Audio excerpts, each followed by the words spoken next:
Hello, everyone. Welcome to the Positive Thinking Podcast. Today, we're going to be touching base on the keys to living the law of attraction by Napoleon Hill.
All right,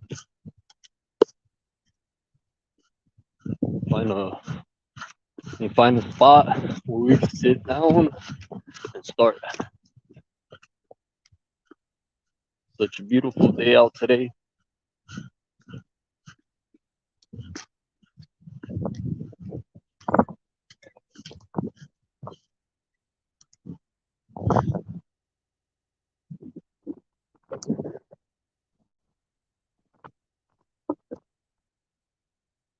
Start over right.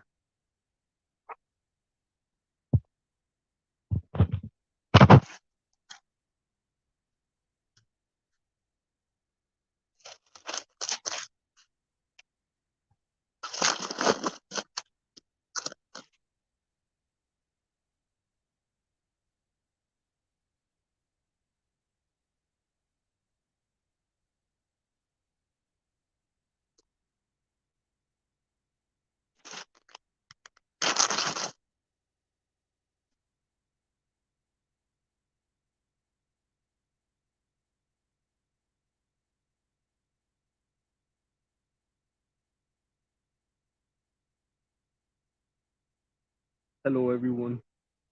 Welcome to the Keys to Positive Thinking by Napoleon Hill. The 10 Steps to Health, Wealth, and Success by the best-selling author of Think and Grow Rich.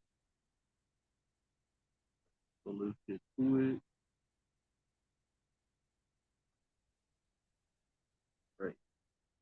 So we're gonna start on chapter 9.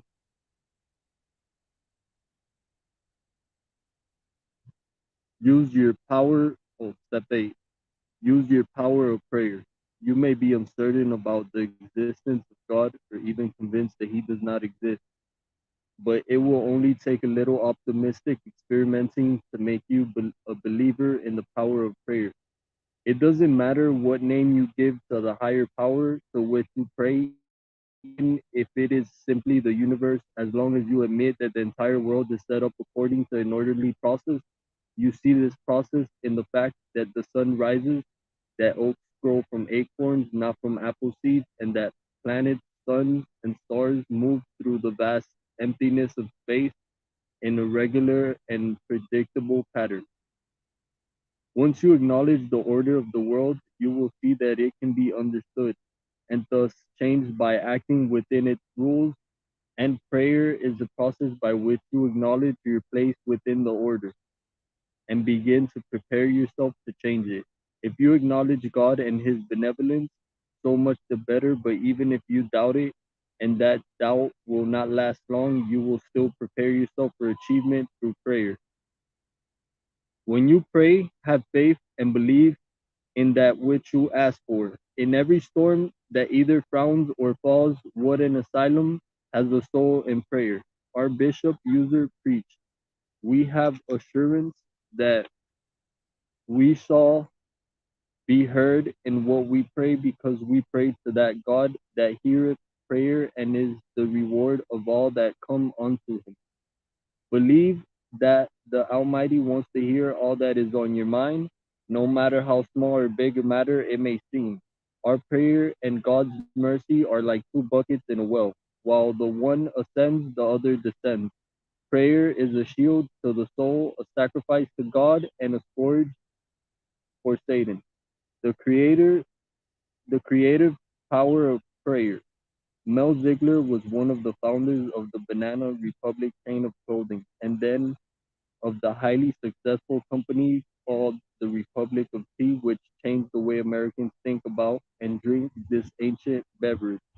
Ziegler has twice found and ridden waves of changes in consumer taste. Some might say he creates trends, but listen to what he has to say about inspiration and consider how closely it comes to prayer. Creation is a projection of something that already exists, he writes. The great mystery we know as the creative process is in fact the stirring of unborn of the unborn in its search for a friendly place to be born. By opening yourself to the power of prayer, what ideas will find themselves being born in your mind? We must also remember that no can be an answer to a prayer. Pray to thee, Father, which is in secret, and thee, Father, which seeth in secret, shall reward thee openly. Time spent on the knees in prayer will do more to remedy heart strain and nerve worry than anything else. The simple heart that freely asks in love obtains. Like an echo from a ruined castle, prayer is an echo from the ruined human soul of the sweetest promise of God. Reaching deep within yourself as you do when you pray is what opens the storehouse to infinity to you. You can and you will receive direction from God. Call it insight if you must, but the truth is the same. When someone once asked Henry Drummond how one can know the will of God, Drummond opened his Bible and read these directions from the flyleaf. First, pray. Second, think. Third, talk to the wise people, but don't regard their judgment as final. Fourth, beware of putting forth of your own will, but don't be too afraid of it. God never unnecessarily thwarts a man's nature and liking. It is a mistake to think that his will is always in the line of the disagreeable. Fifth, meanwhile, do the next thing. For doing God's will in small things is the best preparation for doing it in great things. Six, when decision and action are necessary, go ahead. Seven, you will probably not find out until afterward, perhaps long afterward, that you have been led at all. All right, we're going on to the next page. The prayers that work the greatest good in you are the ones you utter, really believing that they will be answered. Learn by doing. Use your power of prayer. Episcopal priest Sam Shoemaker introduced a plan now called the Pittsburgh Experiment in the 1950s. He and a group of businessmen met regularly. Some of them believed in God, some were agnostic, some flat out did not believe. Shoemaker asked each of them to join with him in an experiment to approach the whole question of whether God existed and was concerned for individuals' welfare. With an open mind for 30 days, during that time, he suggested that each man should start his day with his prayer. Good morning, God. What have you got for me today? I want to be a part of it. The shoemaker asked that each man just keep tuned into what happened, with an open mind to the possibility that evidence of God in their lives will really come through. Every one of these men at the end of the 30-day experiment had positive results to report.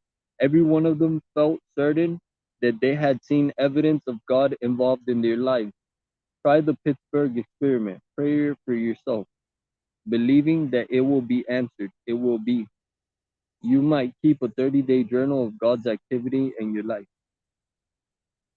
All right, let me see. Let's move on to the next page, next chapter.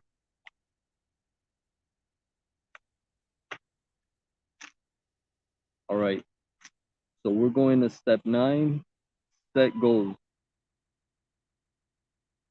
It is up to you to decide what you want from life. When you decide, then you can take possession of your mind and use it to reach goals of your own choosing. And you can literally accomplish anything as long as it does not violate the laws of God or the rights of others. You can experience the thrill of knowing that you can achieve any goal or objective you set out to accomplish. Setting goals is one way to keep your mind on the things you want and off the things you don't want, which is what step 2 urged. You need to learn to set short and long term goals on a daily basis. This is very important.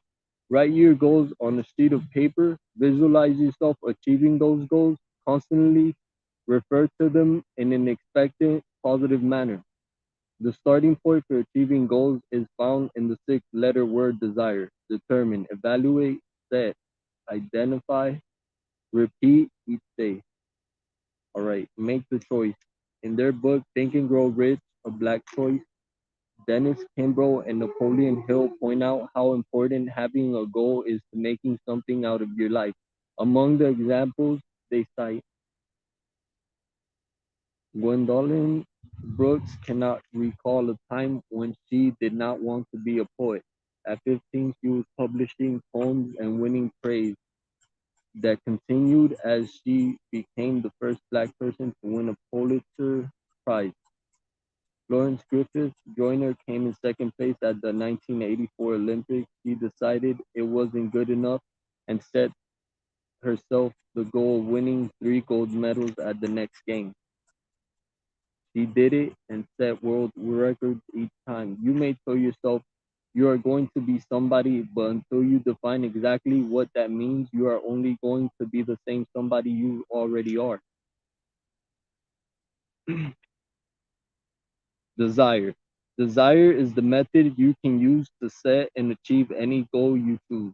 Determine and fix in your mind exactly what you desire. Be specific, evaluate, and determine exactly what you will give in return. Set a definite date as to when you intend to possess it. Identify your desire with a definite plan for carrying it out and achieving your objective. Put your plan into action at once.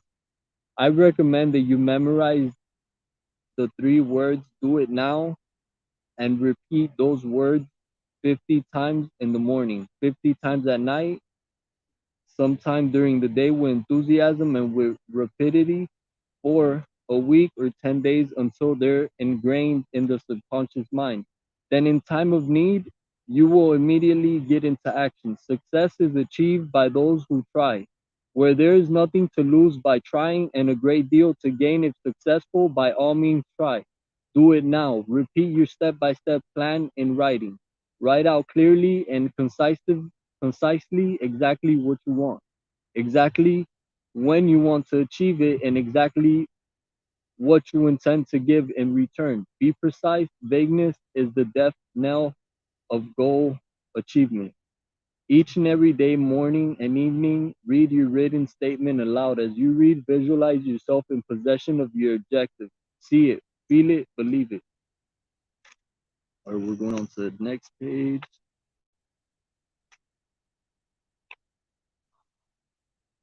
All right. So now we're at step 10. Study, think, and plan daily. You owe it to yourself to develop and maintain a positive mental attitude in order to get from life everything that you desire. A gentleman came up and pointed out to me that he had a lot of problems. He was very unhappy even though he was successful in the sale of life insurance for a large Eastern company. And I asked him if he had inspirational self-help books, and his answer was that he had that kind of book in his library. Then I asked the question, do you read them? No, I don't have the time, he said. Now, the interesting thing is this: the successful person will make the time to do the important specifically to read and study a self help book for the purpose of developing either financial wealth, success in his particular business or vocation, or the acquisition of good physical, mental, or moral health. To accomplish this, it is important that each day you spend private time with yourself. This means at least 15 to 20 minutes that you think about your goals with PMA. Inspect your attitude, inspect your actions and your thinking. Read inspirational self help action material, even if it is only a paragraph, a page, or a chapter. Take time to study, to think, and to plan. Learn by doing. Study, think, and plan daily.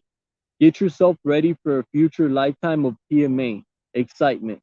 What are you going to study? First, read an inspirational self help action editorial article, book, or listen to an inspirational tape.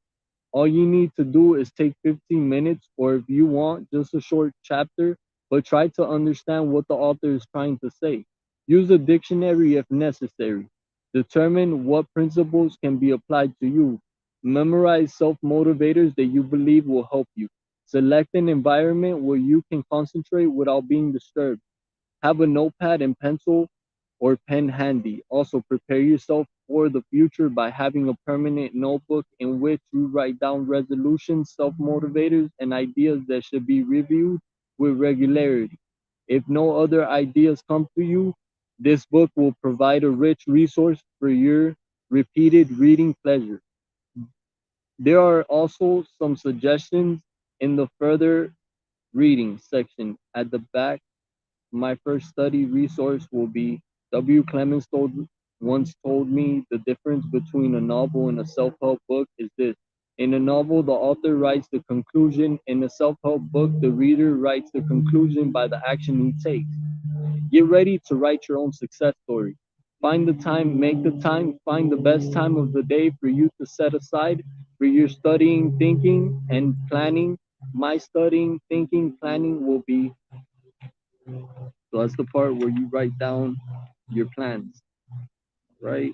Let's move on to the next chapter. We'll be doing that on another episode. All right, we're in chapter 12. A man who puts PMA to work every day, positive PMA is positive mental attitude, guys. For those of you who don't know, that's what it means. All right. The power of PMA is enormous. It can take you anywhere you want to go. It has helped countless people rise from ordinary circumstances to positions of wealth, happiness, and success.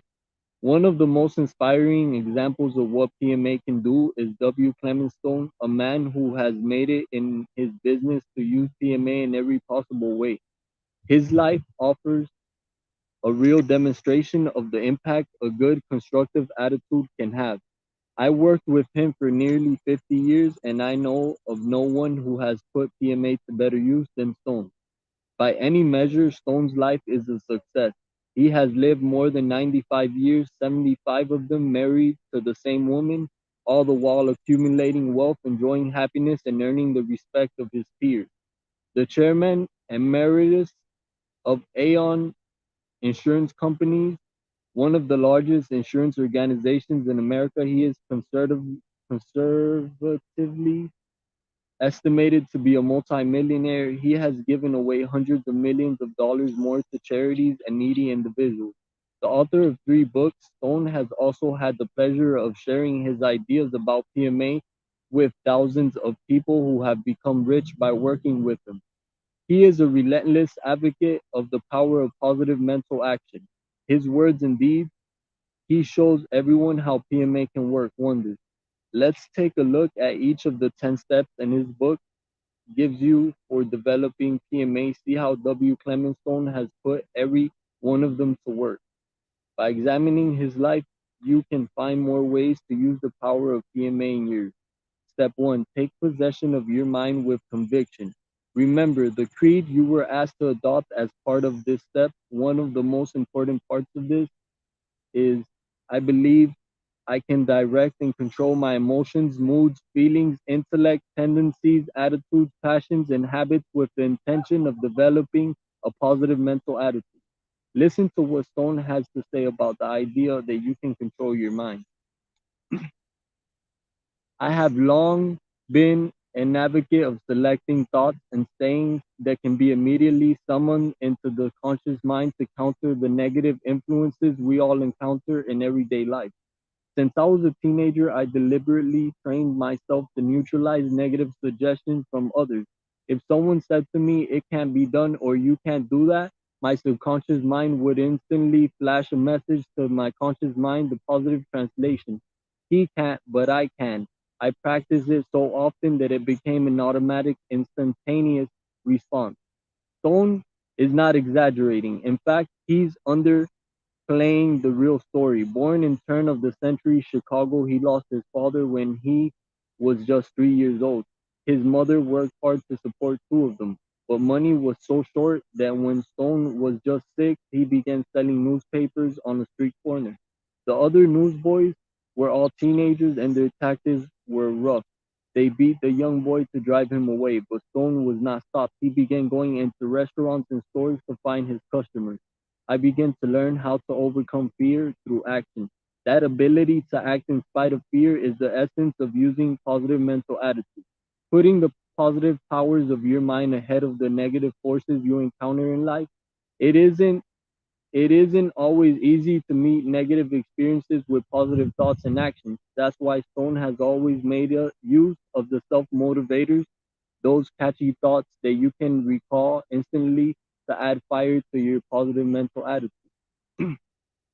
Here are some of the are of Stone's personal self motivators. Do it now. We've got a problem. That's good. Aim high.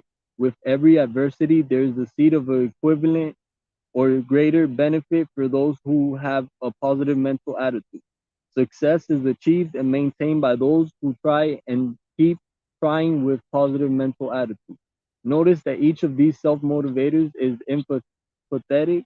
They end with an exclamation point so that when Stone recalls one of them, it has a strong mental effect. This is the essence of what it means to take possession of your own mind. You choose the kind of attitude through which you evaluate everything that happens to you. As Stone says, if there is a single characteristic that separates successful people from those who are destined to a life of failure and defeat, it is a positive mental attitude. Where a negative person sees problems, a person with positive mental attitude sees opportunities. Your future is unlimited if you choose the positive way, and when you develop a winner's attitude, you will soon discover that your income and the amount of wealth you accumulate is entirely up to you. Step 2. Keep your mind on the things you want and off the things you don't. This step is the logical outcome of step 1, the specific application of the general idea of positive mental attitude. It requires practice and constant attention. It offers you a twofold benefit. Number 1, you feel free from worry and fear. And number 2, you begin creating the situations that are necessary for obtaining those things that you want.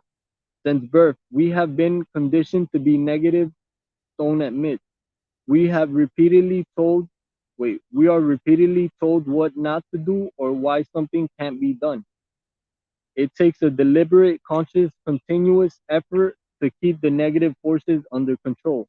As a salesman for more than 90 years, Stone knows that what he is talking about, every encounter he has had with a prospect has brought with it the possibility for someone to say no to him. And even the best salesperson knows that this happens regularly. But the key to dealing with potential disappointment is not to dwell on the chance that you will hear no. Instead, you must concentrate all your thoughts on yes. The little difference between happiness and success and misery and failure is whether your attitude is positive or negative. Stone has often said, your attitude is one of the few things in life over which you have absolute and total control. Stone offers these tips on focusing your mind on the positive whenever you enter a situation in which negative thoughts threaten to overwhelm you. Be keyed up. Concentrate on the job ahead. Just as a professional athlete would concentrate on the game ahead, or an actor would concentrate on a part for the performance, you are there to win. Allow yourself to experience a little of excitement of victory in advance. Be self assured. Know that regardless of what is said or done, a sale will be made. The prospect will either sell you on why he doesn't want your product or service, or you will sell him on the need for it. Enter into the selling situation confident in the knowledge that you will take charge of the encounter and that you will sell. If you have trouble feeling confident, begin by acting as if you were, and the feeling of confidence will overtake you.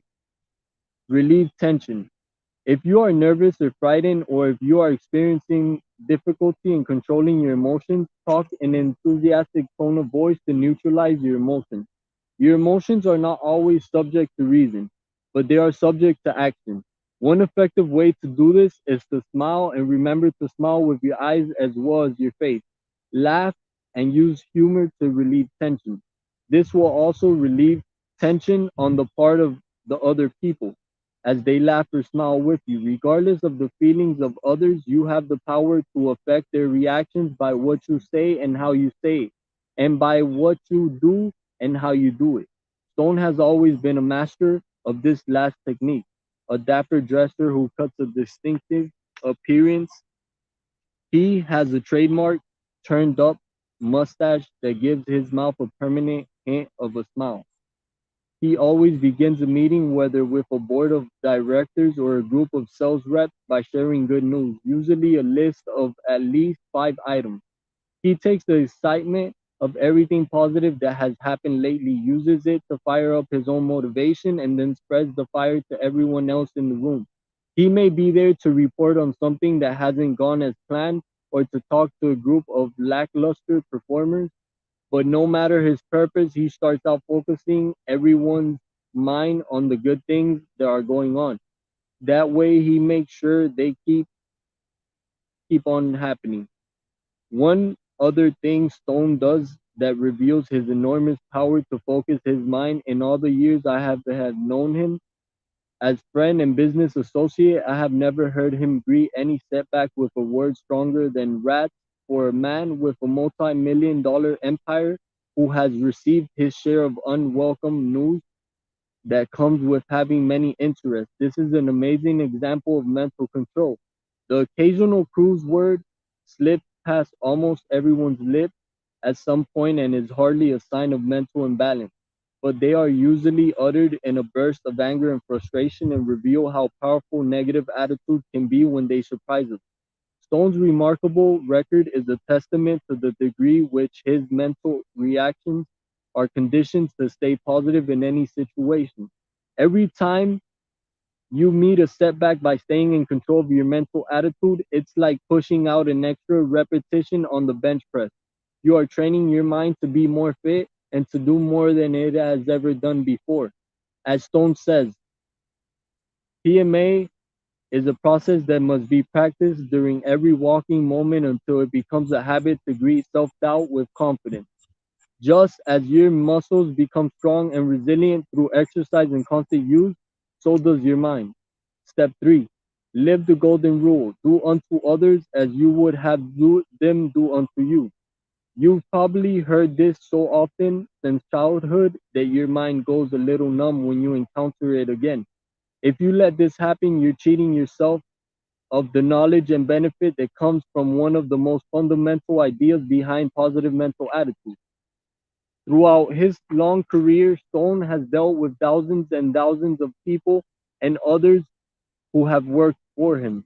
In his relations with all of them, he gave freely of himself, knowing that whatever it cost him in terms of time or money, he would get back in some way. I was newly married and trying to buy my first home when I learned just how generous Stone could be. I had applied for a loan but was turned down because I earned just $30 a month, too little to qualify for the mortgage. Well, I reasoned I was close and it wouldn't be long before I was making enough.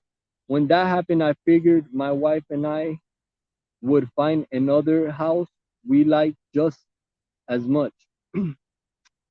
But word got around the company that I had met with a setback, and I found myself summoned to Stone's office. Mike, is it true that you were just $30 a month short of getting that house? He asked me. When I admitted it, he looked surprised, almost hurt. Well, why didn't you come to me? I would have been glad to help you out. And right there, he gave me the raise that I needed to buy my first home. $30 a month was hardly a fortune to Stone, but it made a huge difference to me and my wife. And through Stone had given me that money, I repaid him by working harder than ever, staying late each night and coming to the office on weekends so that he was sure I appreciated what he had done for me. That automatic, instant generosity has been a hallmark of Stone's life. Every once in a while, an article would appear in the newspaper about a family whose house had been destroyed or a couple from out of town whose money had been stolen. A few days later, another item would run about a mysterious benefactor who had replaced the family's clothes or paid the couple's hotel bills and brought them a ticket back home. Those of us who had seen the look of concern when Stone had heard these stories knew that the little boy who had started working at 6 was usually the mysterious benefactor. It was almost like a hobby with him. The more we earn, the more we have to share with others, he once wrote. One thing I have learned for certain is that truly successful people make it a practice to share their wealth. They have learned from experience that when you give of yourself, when you do a good deed without any thought of reward, it gives you a wonderful feeling. And the more you share, the more motivated you become. Stone's application of the golden rule hasn't been confined to small gestures either. He has given vast amounts of money to many worthy institutions and efforts, including such diverse groups as the American Indian Center, the Boys and Girls Clubs of America, the Chicago Lyric Opera, and Massachusetts Eyes and Ear Infirmary, the National Conference of Christians and Jews, and the Salvation Army. His extraordinary success has allowed Stone to be extraordinarily generous. But behind that generosity is a way of thinking that I once heard him express very simply. Someone jokingly asked him if he wasn't afraid that some of the people he was helping were just using him to get a few dollars. Stone smiled and said, I can never really know if someone who comes to me is just an opportunist or someone who has been sent by the good Lord with a real need. But I always act as if they have come because God wants me to help them.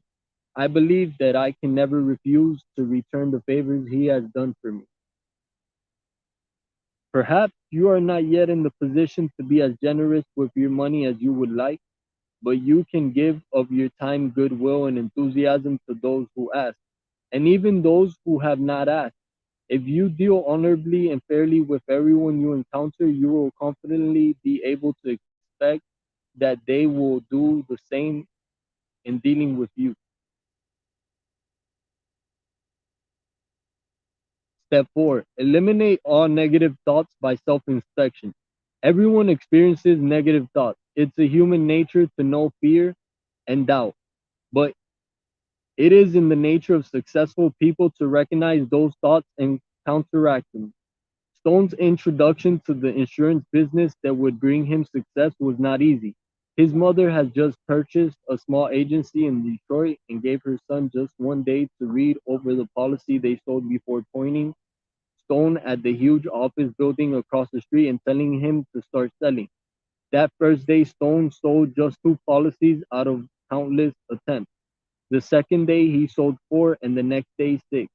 He was improving steadily, but he still found himself hesitating each morning when it came time to enter the building. I had not licked the fear of opening doors, he recalled. But after some thinking, I reasoned success is achieved by those who try, and where there is nothing to lose by trying and a great deal to be gained if successful, by all means try. These self motivators satisfied my reason, but I was still afraid. It was then necessary to get into action. Then I struck upon a great self motivator: do it now. In this manner, I found I could force myself to develop the habit of getting into action. As I left one office, I would rush quickly to the next. If I felt like hesitating, I just repeated to myself, do it now. Once I was inside a place of business, I was still not at ease, but I soon learned how to neutralize my fear of talking to a stranger by using voice control. I spoke loudly, rapidly, but always kept a smile in my voice and used modulation. Later, I learned that this technique was based on a very sound psychological principle put forth by Professor William James of Harvard. The emotions such as fear are not always subject to reason, but they are always immediately subject to action. When thoughts do when thoughts do not neutralize an undesirable emotion, action will. It's the same thing I was doing as a newsboy. If you get into action and keep on trying in spite of fear, this negative emotion will eventually be neutralized. To overcome fear takes courage, endurance, and guts. Each are learned habits of thought and action. Yet, even though you may not recognize it, you already potentially have courage and endurance and guts. For when you use any of the potential powers you have, you start to develop the habit of its use. As you know, repetition develops a habit. And when you develop the habit of goal setting, endurance, firmness of mind, courage, staying power, and stamina, and persistently try for large cells, you make large cells. Indeed, the power of repetition helps you in any worthy task that you set yourself. It programs your mind to lift you over obstacles and setbacks, and not to dwell on and not to dwell on depressing ideas that sneak in. Still, even people who live and work in an environment with strong positive mental attitude can find themselves voicing a negative thought. One of the easiest ways this can happen is when you allow the negative idea to take the form of the complaint about someone else. It may seem that you're staying positive. After all, you aren't saying something bad about yourself, but running someone else down by demeaning their work habits or anything else about them is a sign of a negative mental attitude. And you're only kidding yourself if you think it makes you look better. Overseeing a huge sales force, Stone was often in the position of hearing employees talk about each other. Whenever he heard someone start a sentence that was designed to malign a coworker or even to point out a real problem, he'd say, "Stop. Find five good things to tell me about this guy and then decide if you got something else to say." That technique is powerful because it forces the person to look at the positive side of things first. Nearly every time once five good things have been said, the bad news seemed pretty inconsequential. The same approach will work when you find a negative thought persistently appearing in your mind. Find five good thoughts to apply to the same situation, and you'll discover that you probably can't even remember the complaint that got you started in the first place. Step 5. Be happy. Make others happy. Happiness is tremendously infectious and attractive. If you walk into a party and see two groups of people, one laughing and one smiling, the other moping and frowning, which you want to stand near? If you make the effort to be happy yourself, the people around you will become happy. It's a simple principle, but one that many people forget to employ. It's also easy to be happy when everything is going your way, but far more important to be happy when they aren't. One of Stone's favorite stories is of a woman known as Grandmother Nedro. Grandmother Nedro lost her eyesight late in life and was initially very bitter, but she drew upon her innate positive mental attitude and made the decision to accept the physical limitation and instead change the only thing she could, her attitude. Once grandmother wait, One of Grandmother Nedro's granddaughters told Stone, "Grandmother encouraged me to thank God each night for the good things that had happened to me that particular day. And in the morning, upon waking, to thank Him for all the good things in my life. And that way I started each day with a feeling of well being and contentment." because rather than worrying about the things that I could not change, I actively thought about the things I didn't want to change, things that I loved, people who loved me, good fortune that had befallen me. In short, without knowing what positive mental attitude was, Grand taught me to start each day with a positive mental attitude. Stone knows how personal happiness or unhappiness can affect every detail of a person's life. He tells the following story. Lay down, guys. Back, starting. I used the grandmother Nedro story to help a successful young sales manager solve his problem. He wasn't blind or in poor health, and he earned rather large income. Most people would assume that he had everything in life that one could want. He did, but his problem was that he was unhappy without being really sure why. After a long conversation with him, it was easy to determine that his unhappiness brought about because of the antagonism he created in others. As a sales manager, he was sensitive to the possible reaction of his prospects. He attracted them. But socially and with those who worked for him, he was insensitive. He always seemed to be surprised at the adverse reaction that he received when he argued with people in aggressive, thoughtless manner. They didn't like it. He repelled them. I related the grandmother Nedro story to him to illustrate how he could change his life if he changed his attitude. I said, "You're great in sales. Just think how you could attract goodwill from your associates, your employees, and your social contacts if you would change your attitude towards them from negative to positive. If you were more careful about what you said and how you said it, at first he was defensive, a reaction that might be expected from one who is insensitive to others. But he was more interested in solving the problem than in defending his behavior. He sincerely wanted to help himself. He asked, 'What do you recommend?' 'Use self suggestion,' I told him. 'Repeat 50 times in the morning and 50 times at night for a week or 10 days, with concentration and feeling.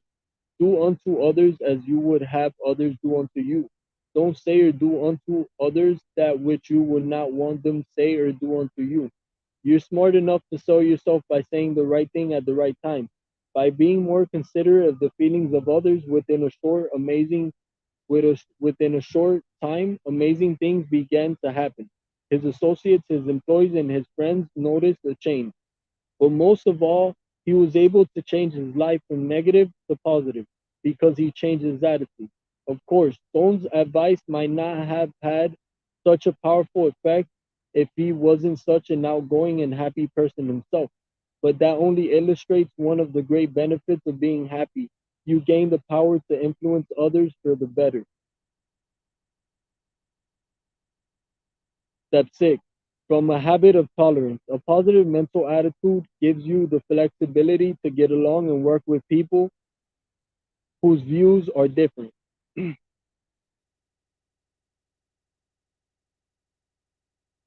From your own, from your own, in our in our modern society, there is no shortage of issues upon which people may disagree very strongly. But that does not mean that we cannot respect each other enough to find a common cause when the stakes are high, or simply try to understand what it is that lies behind our differences. You will frequently encounter people whose ideas differ from your own. If you cross them off your list of friends and allies, you will hurt yourself by making your world smaller. Perhaps the most common reason for friction between people is that we take their difference of opinion as a rejection of the ideas we endorse, and thus of ourselves. Stone likes to recall the story of a young, highly motivated salesperson who called on the owner of a shoe store with the purpose of selling him insurance. He was accompanied by her sales manager, so the stakes were raised. She wanted to make a good impression on her boss. The store owner wasn't interested in buying insurance and said so plainly in a burst of anger. The salesperson said, "I would never come to your store to buy a pair of shoes." Her reaction was understandable, but it was also undesirable and certainly not productive. Once they were out of the store, her sales manager pointed out that the store owner had given her the courtesy of his time, for which she should have been grateful. Instead, she had allowed his rejection of her product to color her attitude, and thus made it impossible for her to ever call upon him again. Indeed, the store owner was now likely to be very cautious about agreeing to speak to any salesperson given his experience. This is the broad effect that intolerant responses have. They cause both parties to put up walls. As Stone says, if your feelings are easily hurt, then you are a person who frequently hurts the feelings of others. Your own negative thoughts cause an intensified negative force by changing the direction of thinking of others. They align their thinking with your own negative attitude. If your feelings are seldom or never hurt, then it is a safe bet that you are a positive, optimistic person who has a depth of understanding of the feelings of others, and you will channel their reaction in the same direction. Stone also recalls, I learned something years ago as I sat at my desk and some salesman would be on the other side and be very angry about something, anything I would say to myself, patience, patience, patience, and not respond in a way that matched his anger. Pretty soon, he would talk himself out of it because the more they talked, the more they realized they were wrong. And when they quieted down, I could talk to them in a calm voice and we could solve the problem. If someone else is angry, you don't want to get angry. You want to control the situation. Stone himself, as a man of strong convictions, he has long been politically active in the Republican Party. Although he works hard to support the things that he believes in, he does not let apparent differences prevent him from forming alliances with people when they can find issues of mutual interest. Does this surprise you to learn that he has supported the Reverend Jesse Jackson Operation Push? It shouldn't. Don't admire Jackson for exhorting African Americans to work hard and strive for excellence, and directed his private foundation to provide Operation Push with organizational, management, and fundraising expertise. That's exactly the kind of bridge that tolerance builds. Instead of thinking of himself as a conservative white Republican and of Jackson as a liberal black Democrat, Stone saw that they were both men with a mission to inspire others to self improvement. These two leaders may disagree about more things than they agree upon, but many people are better off because they ignore the differences and work together. Should you find yourself stumbling over your disagreements with someone, take an example from Stone's way of dealing with complaints about others mentioned above. Ask yourself to list 5 good things about the person you aren't getting along with. Then ask yourself if those 5 things aren't enough for you to find some way of working together for your mutual benefit. That's what it takes to make tolerance a part of your positive mental attitude habit. Step 7, give yourself positive suggestions. If you were to find yourself introduced to W. Clement Stone and said as you shook his hand, how are you? I know exactly how he would respond. I feel healthy. I feel happy. I feel terrific. And the words would come out with all the energy and excitement those capital letters imply. Stone is constantly giving himself positive suggestions. After a long lifetime of living with positive mental attitude, he's still reinforcing it every day and every night at every opportunity. Before I go to bed, Stone says, I kneel down and pray that I have a deep, deep, wholesome sleep and wake up in the morning full of vim, life, and vitality. And that if I dream, I have a beautiful dream and a helpful dream toward my goal. Echoing Napoleon Hill, Stone reminds us what the mind can conceive and believe, the mind can achieve with positive mental attitude. We translate into physical reality the thoughts and attitudes we hold in our mind. We translate thoughts of poverty and failure into reality just as quickly as we don thoughts of riches and success. When our attitude towards ourselves is big and our attitude towards others is generous and merciful, we attract big, generous proportions of success for ourselves. This is another point at which self motivators have a powerful role to play. They can flash into your mind in the time of need. For example, when you wish to eliminate or neutralize fear, meet problems, or courageously turn disadvantages into advantages, strive for higher achievement, solve serious problems, or control your emotions. Stone often repeats these self motivators aloud to increase their power, and he makes sure others can hear them because he wants to spread their effects around. O.G. Mandino, who wrote the best-selling book The Greatest Salesman in the World, was once the editor of Success Unlimited magazine, which Stone and Napoleon Hill had founded together. He was an enthusiastic and inspiring writer, but his inexperience with production issues initially caused some problems. On one occasion, after an expensive mistake, Mandino realized that the fault was his and went to Stone to tell him what had happened. OG, OG, that's terrific. Stone replied. Stone was more concerned with the fact that Mandino knew he had learned an important lesson than he was with the money the mistake had cost. He was confident that Mandino would never make the same kind of mistake again and that he would be better prepared to avoid other mistakes by realizing what he still needed to learn. When you give yourself a positive suggestion in the face of a setback, you are taking the first step towards realizing the power of self motivator. With every adversity, there is a seed of equivalent or greater benefit for those who have positive mental attitude. Stone remarked. I'm so lucky because I have so many problems others can be solved. But by positive mental attitude and keeping my mind on my goal, I am lucky because I turned that problem into an advantage. Stone once visited a center for troubled teenagers in the Bronx, where he spoke to a group of girls who had just completed a 6 month job training program. The girls were excited and nervous. None of them had ever had a job before or even gone for an interview.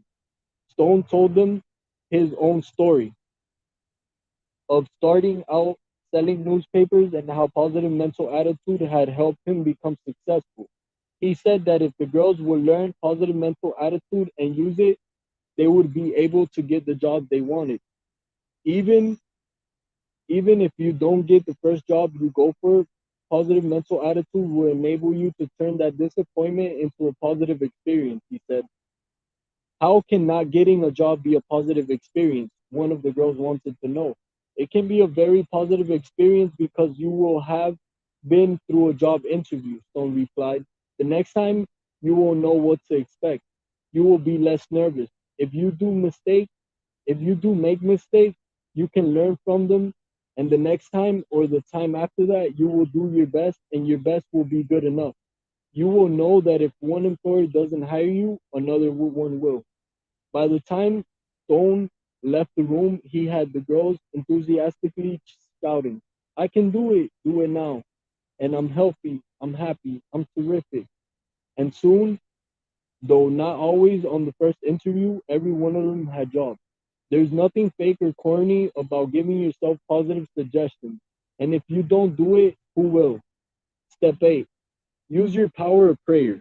You've probably noticed that several of the stories above feature the use of prayer. Prayer is a highly concentrated expression of positive mental attitude, one that offers many benefits.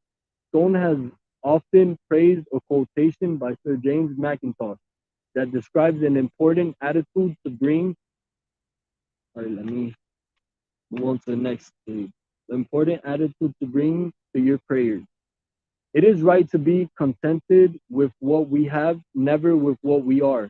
Contentment with what you have does not mean that you stop striving for better things, but it does mean that you recognize and are grateful for every single good thing in your life. Consciously acknowledging these good things means you will take nothing for granted. If you offer regular thanks for your relationship with your spouse, for your good health, or for your strong friends, you will prevent yourself from overlooking and thus neglecting them. This is why Stone never begins a business meeting, gives a speech, or makes an important decision without offering an earnest prayer. Praying connects him to the things that are most important to him, not the making of money, but the human qualities and people that he values. Prayer has helped him operate his business and personal life by the positive principles that he holds dear, so that when a decision has to be made, it is always in accord with the things Stone knows matter most. Many of the seemingly tough decisions we face involve a choice between two things we value, such as a business opportunity and immediate financial security. If you pray honestly and acknowledge your principles and your situation, you will find that you will come to an understanding of whether you are ready to take a step or that you have some work to do before you take on a risk. Remember, a positive mental attitude is not a blind charge ahead, at, at all cost approach to living. As Stone has said, a positive mental attitude is the right, honest thought, action, or reaction to a given situation or a set of circumstances. Sometimes that means waiting to take a step until you are ready for it. Prayer is a remarkably effective means of identifying and beginning to work on those areas of your life when you need to make changes. Remember McIntosh's words: it is right to be contented with what we have, never with what we are. Stone says, we know that we will never reach perfection in this life, but we also know that only by striving for it do we become closer to perfection. Only those who become inspirationally dissatisfied with positive mental attitude can change their world and ours and make it a better place for themselves and others. At another point, Stone once commented, many people pray to give thanks, and that's good, but I decided many years ago that it's not good enough. If you are really thanking the Lord, then prove it by sharing your time, your expertise, part of your wealth, like the farmer sows some seeds for harvest. In other words, it is as important to act in accordance with your prayers as it is to pray. If you pray for courage, you need to behave as if it has been granted to you. If you pray for opportunity, you need to seize it when it comes. And just as important, you should be showing your thankfulness for the blessings you have received by sharing them with others. Stone has always done this, both by this generosity, charity, and individuals by his determination to share positive mental attitude with as many people as possible. He has already firmly convinced, he was already firmly convinced of the power of a positive mental attitude when a friend loaned him a copy of Napoleon Hill's Think and Grow Rich.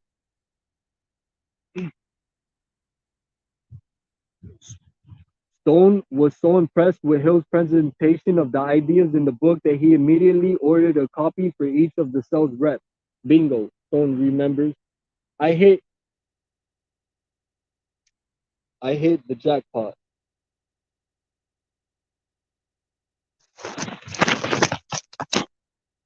All right.